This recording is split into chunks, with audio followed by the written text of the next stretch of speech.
अच्छा बच्चों, तो आप सब लोग एक बार हाथ उठा करके बताओ, आवाज़ दे करके भी बता सकते हो कि आप लोगों में से किन किन बच्चों को उड़ना अच्छा लगता है या उड़ती हुई चीज़ों को देखना अच्छा लगता है, जैसे कि चिड़िया, मधुमक्खी, तितली, हवाई जहाज, हेलीकॉप्टर, रॉकेट, है ना? तो उड़ना अच्छा लगता है। अच्छा होगा अगर भगवान ने, कितना अच्छा होता कि भगवान ने हमें, आपको, हम सब लोगों को उड़ने के लिए पंख भी दिए होते। तो मेरे ख्याल से सारे के सारे बच्चे, लगभग सारे बच्चों की ये मन में इच्छा जरूर होगी कि काश वो भी उड़ सकते, काश भी वो पक्षियों की तरह से उड़ सकते। कोई बात नहीं, हम लोगों ने इसके बारे में काफ़ी कुछ सफलता हासिल कर ली है, तभी तो मनुष्यों के पास आजकल के समय में हेलीकॉप्टर है, हवाई जहाज है, रॉकेट है और हम लोग उड़ सकते हैं। तो बच्चों, मैं आपको आज जो कहानी, जो बातें बताने जा रहा हूँ वो उड़ने के बारे में है कि हम लोगों ने उड़ने के कितने सपने देखे, हमारे उड़ने की कहानी, मनुष्य के उड़ने की कहानी। और ये काम, इस अचीवमेंट को हासिल करने में कि जिसकी वजह से हम आज के समय में हवा में, अंतरिक्ष में, रॉकेट में के जरिए, हवाई जहाज के जरिए उड़ पा रहे हैं, ये करने में मनुष्यों को क्या क्या मेहनत करनी पड़ी और कैसे हम लोग इस कामयाबी तक पहुंचे हैं, वही कहानी सुनाने जा रहा हूं। ठीक है? तो मनुष्य प्रारंभ से ही पक्षी की तरह उड़ना चाहता रहा है। उसकी इस इच्छा का प्रमाण लोक कथाओं, पुराणों आदि में भी मिलता है। मनुष्य की इस असंभव सी कल्पना को विमानों ने, विमान का मतलब है हवाई जहाज ने, सच कर दिया है। तो इस चैप्टर में मनुष्य की इसी सफलता के पीछे के संघर्ष और सच को दोहराने की, बताने की कोशिश की गई है, जो मैं कहने जा रहा हूं। मनुष्य प्रारंभ से ही जब पक्षियों को स्वच्छंद रूप से वायु में उड़ते देखता था, तो उसके मन में भी आता था कि वह भी पक्षियों की भांति हवा में, वायु में उड़ सके और आकाश के एक कोने से दूसरे कोने में घूमे, बादलों की सैर करे। अपने इसी सपने के चलते उसने शुरू से ही वायु में उड़ने की तकनीक का आविष्कार करने के लिए बहुत सारे प्रयास किए। वायु में उड़ने वाली परियों की कथाएं लिखने की प्रेरणा भी शायद मनुष्य को अपने अंतर्मन में बसी इसी धारणा से मिली होगी। वह परियों को आकाश में उड़ते देखकर अपनी शिक्षा को साकार होते हुए पाता था, परंतु यह बात तो मात्र कल्पना का युग था। इसमें सच्चाई का तनिक भी समावेश नजर नहीं आता। मनुष्य की वायु में उड़ने की कहानी गुब्बारों के युग से प्रारंभ हुई। किस युग से प्रारंभ हुई? गुब्बारों के युग से प्रारंभ हुई, जब गुब्बारे, तरह तरह के गुब्बारे हवा में उड़ते हुए दिखते थे। 1766 में हेनरी कैवेंडिश नामक एक अंग्रेज वैज्ञानिक ने लोहे, टिन और जस्ते की छिलनों को गंधक के तेजाब के साथ में, सल्फ्यूरिक एसिड के साथ में मिलाया, तो एक ऐसी नई गैस का पता लगा जो हवा से हल्की होती है। कैवेंडिश ने इसे ज्वलनशील हवा का नाम दिया और बाद में इसका नाम किसी फ्रांसीसी केमिस्ट लैवर्जियर के नाम पर हाइड्रोजन रखा गया। उस युग में फ्रांस में जोसेफ तथा जैक्स मॉन्टगोल्फर नाम के दो भाई रहते थे। वे उड़ने में रुचि रखते थे, वे भी चाहते थे कि कोई ऐसी मशीन हो, कोई डिवाइस हो जिसके जरिए वे उड़ सकें। तो कैवेंडिश द्वारा इस नई गैस की खोज के लगभग 16 वर्ष बाद उन दोनों भाइयों का ध्यान एक दिन अकस्मात चीनी से चिमनी, चिमनी होती है ना फैक्ट्रियों में चिमनियाँ जिससे धुएं ऊपर जाते हैं, कुछ लोगों के घरों में चिमनी होती है, किचन में भी चिमनी होती है जहाँ से धुआं ऊपर जाता है। तो 16 साल के बाद इन दोनों भाइयों का ध्यान एक बार चिमनी से ऊपर जाते हुए धुएं की तरफ गया, तो वो उसे देखते ही रह गए। वो सोचने लगे, उनके मन में एक विचार आया कि यदि धुएं का बादल बनाया जाए तो वह हवा में उड़ेगा, और इसका उन्होंने प्रयोग करने की ठानी। उन्होंने एक हल्का थैला लिया, उसे धुएं से भरा और छोड़ दिया। वह तुरंत हवा में तैरने लगा। उसे हवा में तैरता देखकर दोनों भाई दंग रह गए। उसके बाद उन्होंने अनेक प्रयोग किए। उन्होंने एक बहुत बड़ा कपड़े का थैला बनाया जिसकी परिधि लगभग 110 फुट थी। अच्छा बच्चों, मैं जरा सा यहाँ पर रोकता हूँ चैप्टर में, तो आप लोग याद करने की कोशिश करो कि दिवाली या कुछ एक और भी शुभ अवसर पर, त्योहारों पर हम लोग आकाश में गुब्बारे उड़ाते हैं। तो उसमें क्या होता है, वो बहुत ही हल्के मटेरियल का, बहुत हल्के से कपड़े का, हल्के प्लास्टिक का या कागज़ का बना होता है, और उसके नीचे हम एक दिया या इस तरह की चीज़ जलाते हैं और जब उसके अंदर की हवा इतनी गर्म हो जाती है, हल्की हो जाती है, तो वो गर्म हवा उसे उठा करके हवा में ले आती है और वो गुब्बारा उड़ता हुआ दिखता है। तो इन दोनों ने क्या किया, इन दोनों भाइयों ने उन्होंने एक बहुत बड़ा कपड़े का थैला बनाया जिसका डायमीटर 110 फुट था।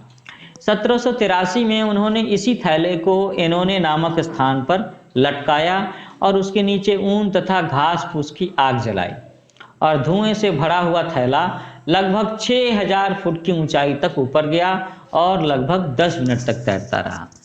और जब उसके भीतर की गर्म हवा ठंडी पड़ गई तो वह उस स्थान से लगभग 2 मील दूर एक अन्य स्थान पर उतर गया।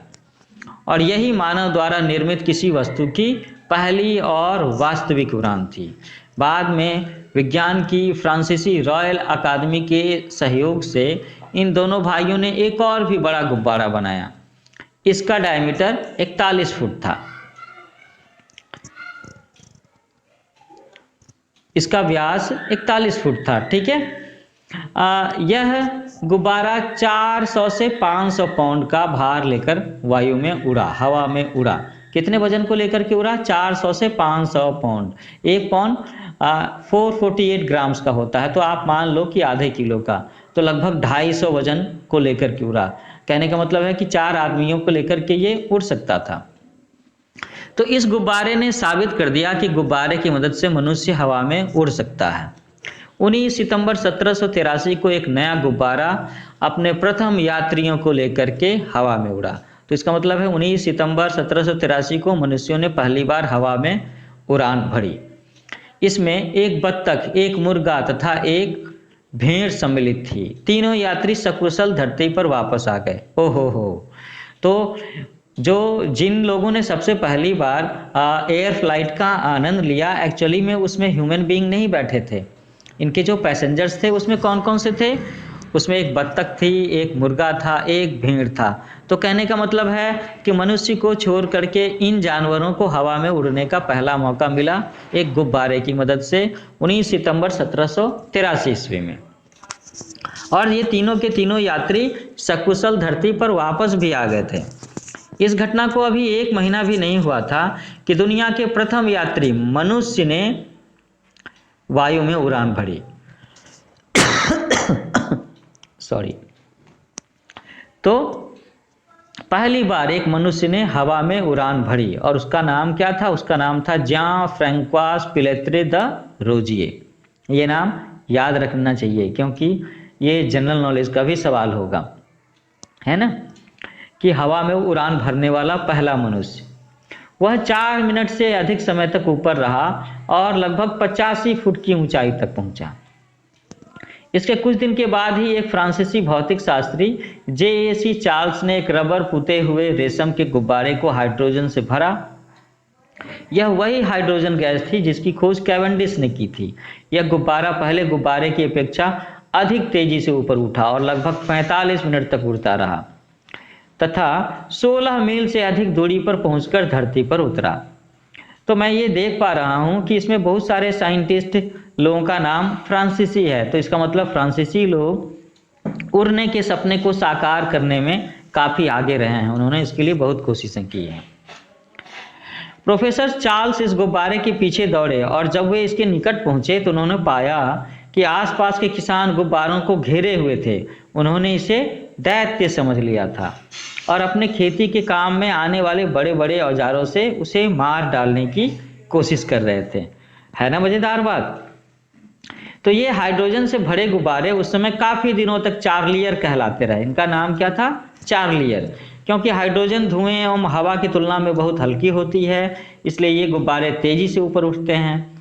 लगभग 3.5 फुट व्यास वाले गुब्बारे में भरी जाने वाली हवा का भार 8 पाउंड लगभग 4 किलो होता है, किंतु इसमें भरी जाने वाली हाइड्रोजन का भार मात्र आधे पाउंड, मतलब कि 225 ग्राम के लगभग होता है।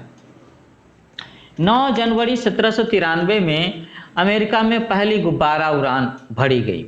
इस उड़ान को साकार रूप में देने में फ्रैंकोआ ब्लैकार्ड ने किया। उस साइंटिस्ट का नाम क्या था? उस व्यक्ति का नाम था फ्रैंक्वा ब्लैकार्ड। 1785 में उन्होंने सर्वाधिक प्रसिद्ध उड़ान भरी थी जिसमें उन्होंने इंग्लिश चैनल को पार किया था। ओहो। और विश्व की प्रथम अंतर्राष्ट्रीय हवाई डाक की स्थापना की थी। अन्य आरंभिक गुब्बारा उड़ानों में प्रसिद्ध है फ्रांसीसी क्रांतिकारी सेना के कैप्टन कूते। उन्होंने युद्ध में काम में लाया जाने वाला पहला गुब्बारा बनाया।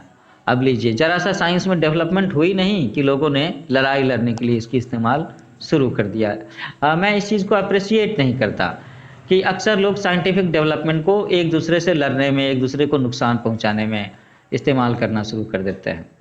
फिर भी देखते हैं, लेकिन बहुत सारे साइंटिस्ट अपने देश को मजबूत बनाने के लिए, दुश्मनों को नीचा दिखाने के लिए, डराने के लिए, अपनी सरकार को खुश करने के लिए ऐसी कोशिश में लगे होते हैं। और ये एक विडंबना भी है कि हर साइंस और टेक्नोलॉजी का उसके कुछ एडवांटेज भी होते हैं, डिसएडवांटेज भी होते हैं। अब ये तो पूरी तरह से हम मनुष्यों पर है कि हम इसका इस्तेमाल कैसे करें। तो 1794 में फ्लूरस के युद्ध में कैप्टन कूते ने संकेत के द्वारा जनरल जूदा की सूचना पहुंचाई थी। जनरल ने इस सूचना का उपयोग किया और युद्ध की बदलती हुई परिस्थिति से लाभ उठाया और विजय पाई। अब हम बात करते हैं पहला वायुपोत, पहला हवाई जहाज, यानी कि पहला वायु जहाज। माउंट गोल्फर बंधुओं के गुब्बारे की पहली उड़ान के लगभग 70 साल के बाद 1852 में एक फ्रांसीसी इंजीनियर हेनरी जेफोर्ड ने पहला सफल वायुपोत बनाया। इसकी आकृति सिगार के समान थी और यह 143 फुट लंबा था। इसमें 3 हॉर्स पावर का एक भाप का इंजन लगा हुआ था। यह प्रोपेलर टोकरी, जिसे हमारे यहाँ गंडोला कहते हैं या हिंडोला कह लो, से जुड़ा हुआ था। क्योंकि इसकी चाल बहुत कम थी, इसलिए तेज हवा इस वायुपोत को पीछे फेंक देती थी। ओहो। वह प्रथम वायुपोत जिसे ठीक से नियंत्रित कर अपनी इच्छानुसार उड़ाया जा सकता था, एयरशिप नंबर 1 था इसका नाम। इसे अल्बर्टो सैंटोस ड्यूमोट ने बनाया था।